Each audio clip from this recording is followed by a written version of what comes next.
एक जुते पॉलिश करणारा मुलगा एका दुसऱ्या मुलाला म्हणतो की तुमच्यासारखे लोक फक्त शिक्षण घेण्यासाठी जन्म घेतात आणि आमच्यासारखे लोक फक्त काम करण्यासाठी. आणि खरं तर हाच प्रश्न एका संघर्षाची सुरुवात बनतो आणि या संघर्षाचा एक नायक बनतो ते एक शाळकरी मुलगा, त्याचं नाव कैलास सत्यार्थी.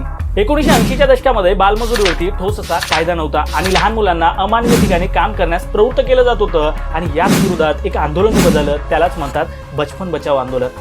सततच्या 6 वर्षाच्या संघर्षानंतर 1986 मध्ये भारतात पहिल्यांदा बालमजुरीवरती कायदा करण्यात आला. परंतु हे सगळं पर्याप्त नव्हतं आणि खरे स्वातंत्र्य होतं ते म्हणजे शिक्षण. 1998 मध्ये कैलासजीने 80,000 किलोमीटरची ग्लोबल मार्च काढली, त्यामध्ये 7 मिलियन लोक सहभागी झाले आणि यालाच प्रत्युत्तर म्हणून आयोने 1999 मध्ये बालमजुरी हा कायद्याने गुन्हा ठरवला. पण त्यांना नेहमी वाटायचे की शाळा अजूनही सुरक्षित नाही. तस्करी, शोषण आणि बालविवाह या सगळ्यांनी मुलांचं लहानपण हरवले.